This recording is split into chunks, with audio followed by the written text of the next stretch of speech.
All right, we have complete and utter success in my Fatwood hunt. I have successfully tracked a pine stump, and what I've been doing is walking up to him and giving him a little love tap with the boot, kissing him with the merrills, so to speak, and a lot of dead ones, but a lot of rotten ones, completely rotten. But this one is absolutely perfect, and I think it's gonna give me a good yield. So what you have on the outside is everything is really dry, as you can see, and this is the piece right here that I cut off. This is the outside.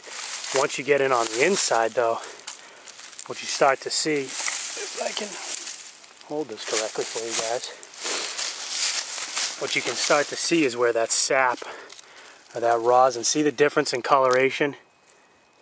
See how you got the purples, the deep purples, and that's the, again, here's your outside, sort of that whitish, just dried off look. And then here's your inside with those deep purples, and what that is that's the, sorry about the lighting, guys, I'm trying to get you, there you go. See that deep purple? And that's that rosin, that's that pitch. That's the pine sap right there that you want to get, and this is Fatwood.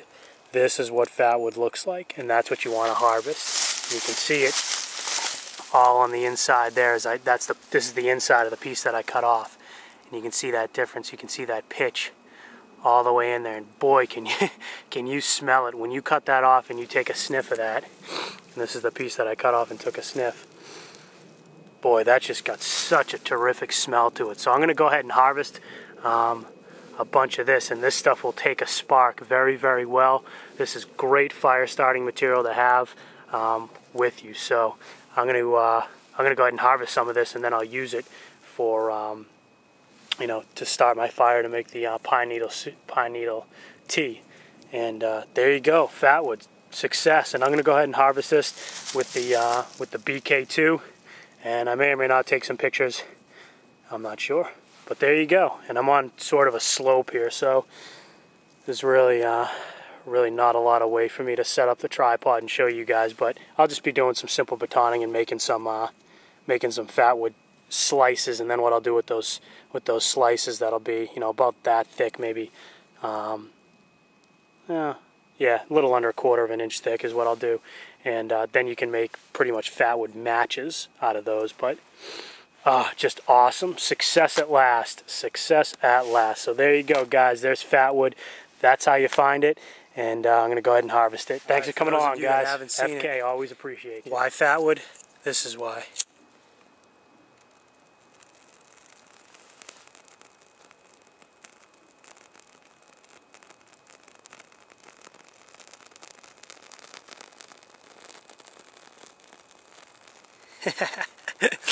One of nature's most awesome fire starters, and that's why I love coming out here and harvesting this. Throw this in your in some Ziploc bags, and it'll keep very well. But look at that, just one little light, and you can obviously hold that up and make it catch more, but it's not what I want to do right now. But unbelievable fire starter, catches a spark from flint.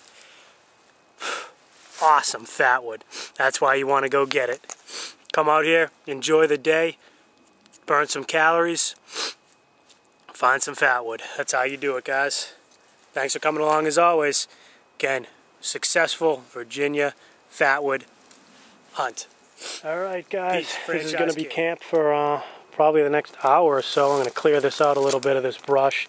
I've got a dead tree right here, and I've got a fallen limb right there that looks pretty dried out, but I've been blessed with plenty of kindling and sticks, and I've got my my Fatwood that I harvested in that big Ziploc bag. So this is these are the tools for today, and I'm not exactly sure what I'm going to use yet, but less effort for the same result is what you want to do, unless you feel like getting a workout. I'm not sure I feel like getting a workout right now, but these are the tools for today. So I will got some more unpacking to do. I've got the my trusty companions, my tripod, my camera case, and I'll buckle that camera case back up and close it up. I'm a big fan of keeping all your gear sort of closed up and packed up until you need it, out and open, because I don't want to keep going into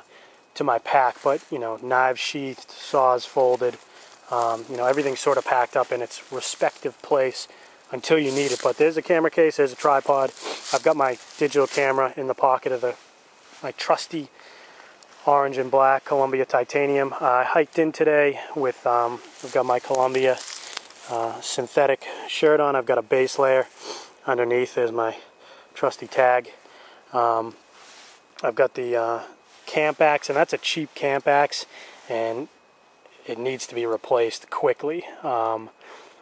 I'm not sure with what yet. I'm in the process of doing some research. Maybe something as simple as an Eastwig hatchet. I'm not an axe fan.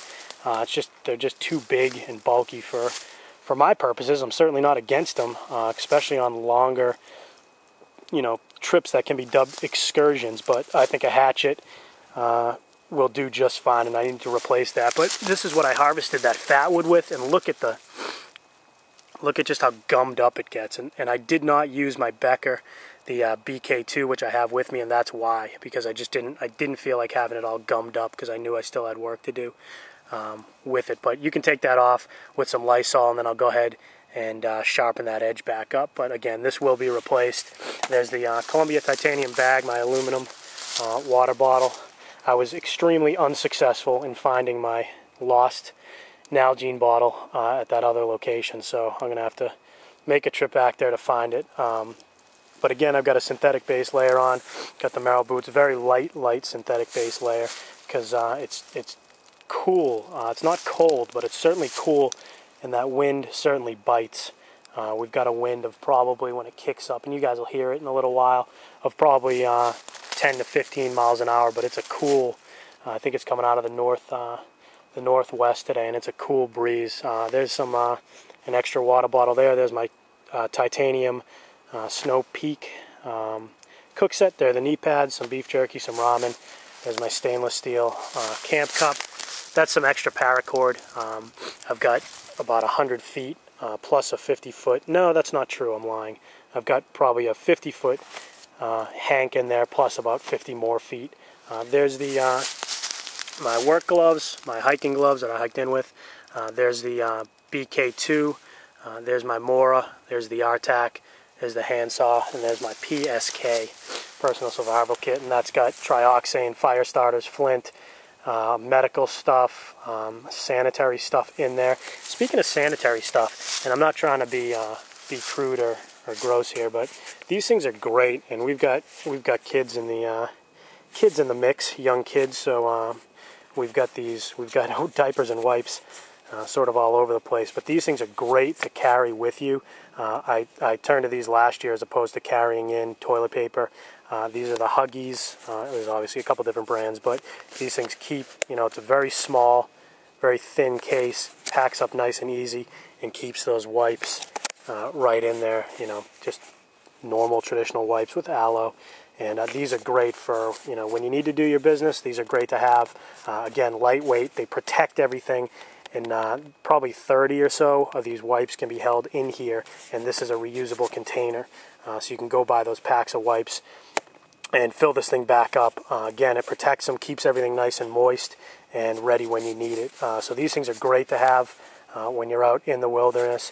Obviously, you can use what nature gives you if you want, or you can pack in TP if that is the case. But I just don't trust, you know, toilet paper these days is made to biodegrade and degrade very quickly, and I've seen it do that in my pack, and that's not what I'm looking for. These things I know, I can check these things, and this pack right here is probably 4 or 5 months old, and they're as moist as the day that I bought them. So excellent to have when you're out in the wilderness, and just maybe another tip or something that you can do. There's my Fatwood haul again right there in the bag, and again, this is the camp. I'll probably go ahead and harvest that for a little bit of a fire platform.